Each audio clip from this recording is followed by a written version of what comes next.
Okay, for those of you just joining me online, my name is Stanley Porter. I'm a certified personal trainer and nutrition coach, also the co author of the book, The Wait Is Over. And I'm here to talk to you today about three ways that quarantine life has impacted my health and fitness.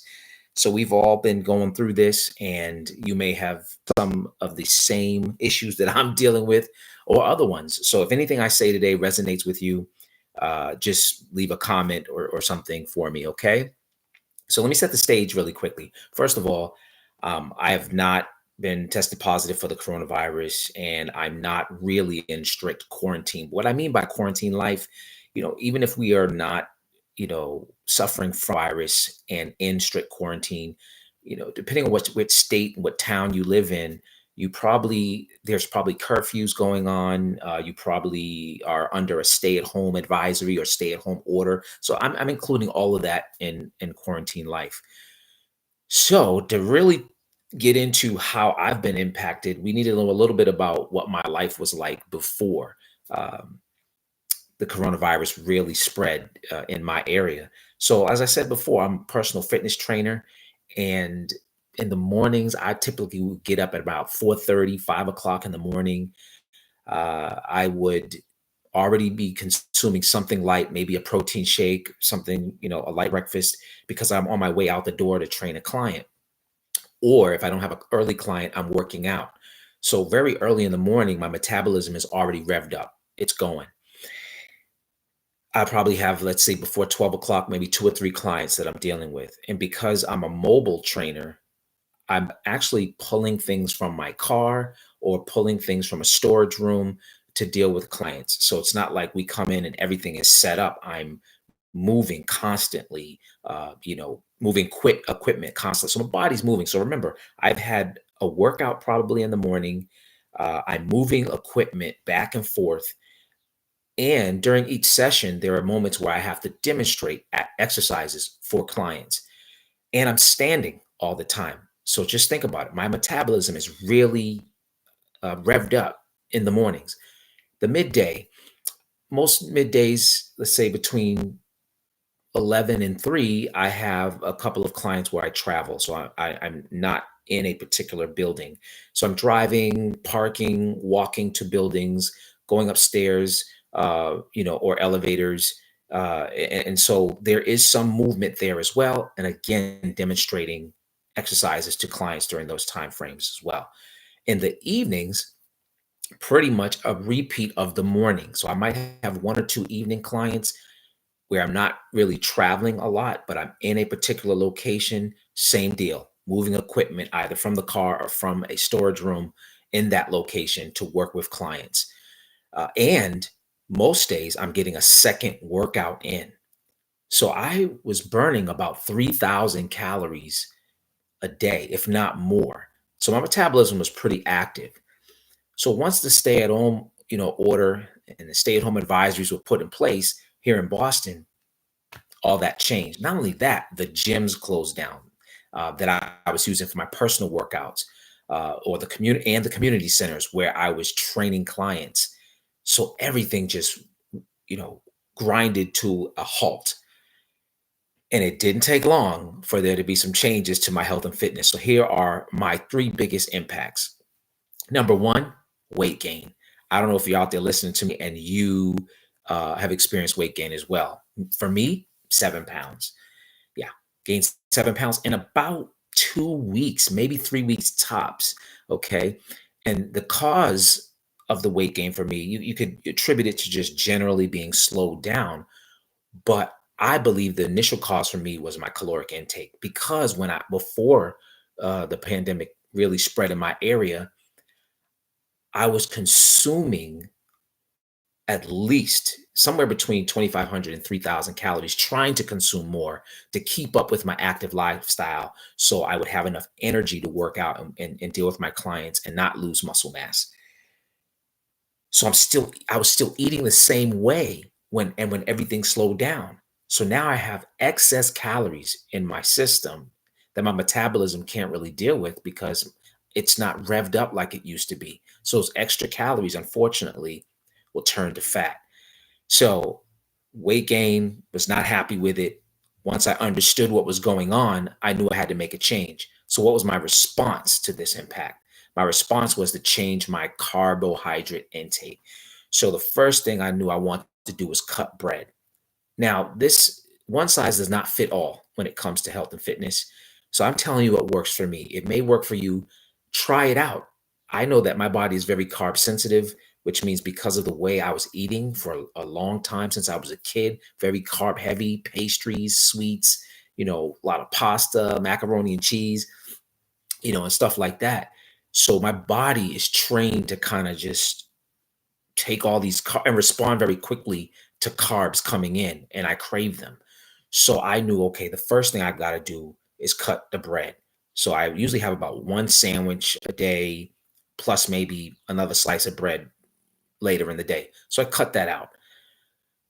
And everything's gradual. It's not like, okay, I'm just going to stop eating carbs because I need carbs, for my brain to function. The brain operates on glucose. So you need carbohydrates to break down into glucose for your brain to work. Among many other functions, it's the first unit of energy that the body uses, carbohydrates. So, but anyway, now beyond the bread, the cereals that I eat, even if I don't eat bad cereals, I don't eat Lucky Charms, and no disrespect. I grew up on, Tricks and Lucky Charms and, you know, uh, Boo Berry and all that kind of stuff. But as we get older, we make different decisions for where our life is. And those are not in my wheelhouse. But even cereals like Cheerios and Wheaties, they're not bad. But when I'm trying to cut back on the carbs, it's an important decision that I need to make. Now, I will substitute them with oatmeal. I don't have the boxes with me right now, but I did a check the other day. And so a bowl of oatmeal has slightly less carbs than a bowl of cereal.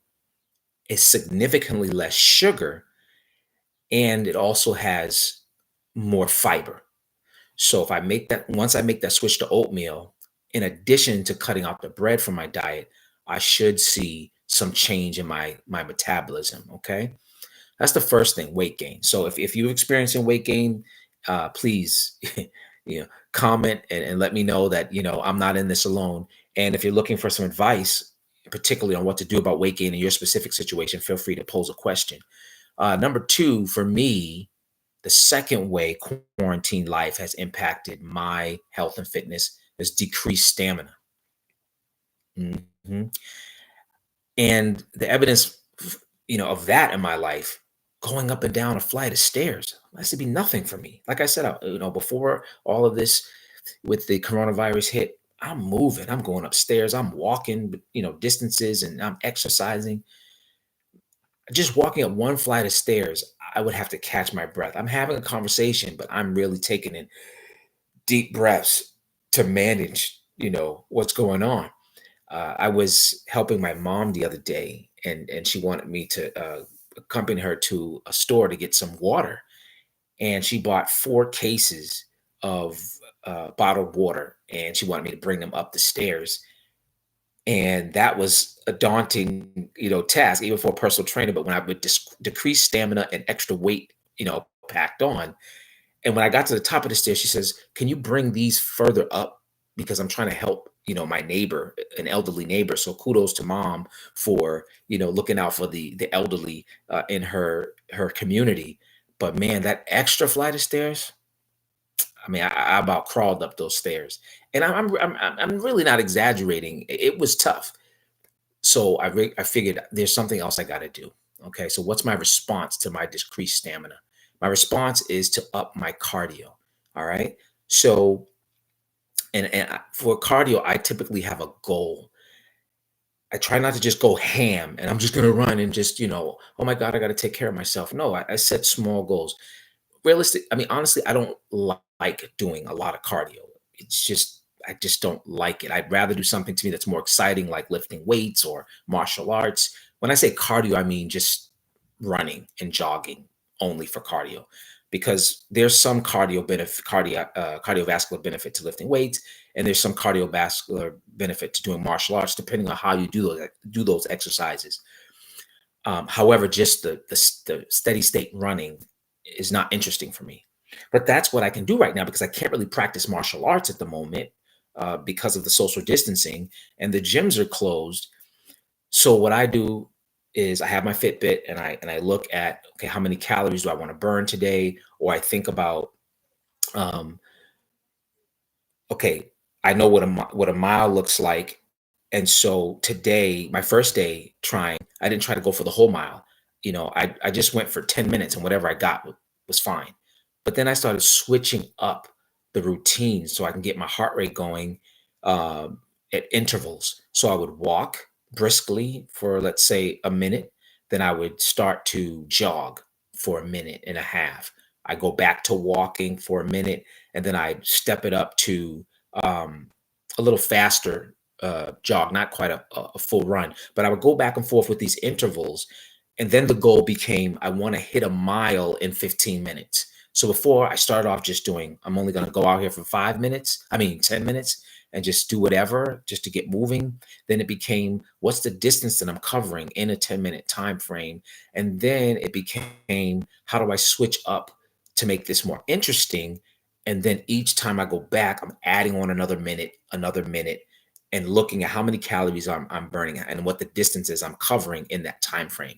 So increasing my cardiovascular activity is the second thing that I'm doing right now to handle the decreased stamina. And it's working. It's not as difficult to climb up the stairs as it used to be. The third thing, how the slowed pace of life during these quarantine times has impacted my health and fitness, is general stiffness.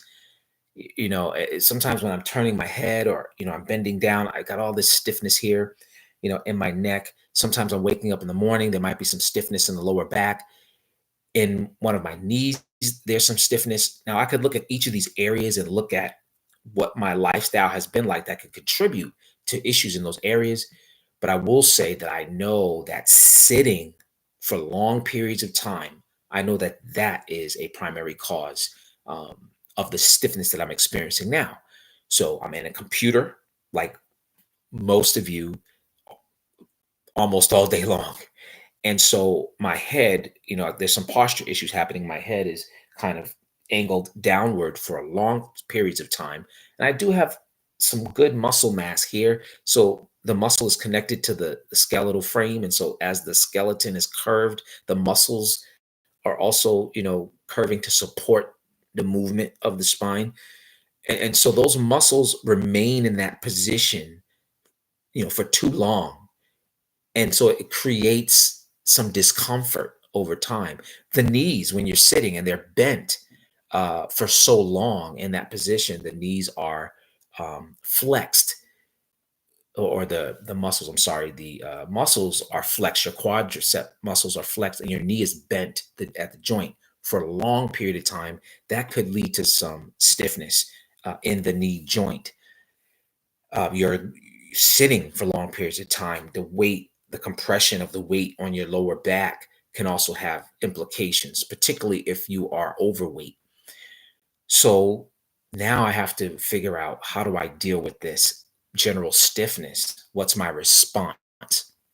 My response was to pull out some of the things that I'd learned about stretching that I don't typically do every day. I have a background in martial arts, so I did a couple of years of Tai Chi. So I began to, take some time every day to do my, breathing and, stretching exercises. I also took some professional development with some yoga, Pilates style workouts as a personal trainer. So I'm taking a couple of those stretches daily, and it's really helping. It hurts like all get out when I'm actually, holding these poses, or, extending myself in these stretches. But in the end, I can feel the circulation returning to those areas and the health being restored. So, I mean, I don't know if you can relate to any of these areas. If you're experiencing decreased stamina, or if there's general stiffness, please throw me a comment and ask me any questions, and I'll do my best to answer them. And also, let's be a good Samaritan. Tag somebody who you think could use this information. So go ahead and tag somebody. So I want to thank you for tuning in today. As I said before, I'm the co-author of the book, The Wait is Over. I'd love for you to go pick up a copy of that book. Let me explain a little bit about what it is. It's not my story. There's a person who mentored me in the beginning of my journey as a personal trainer who helped me lose 25 pounds. And that's what inspired me to get certified. But it's her story, and if it was improper eating, no, not if, improper dieting led me to my excessive weight gain. For her, it was depression, and the depression led to some unhealthy eating habits and lifestyle choices.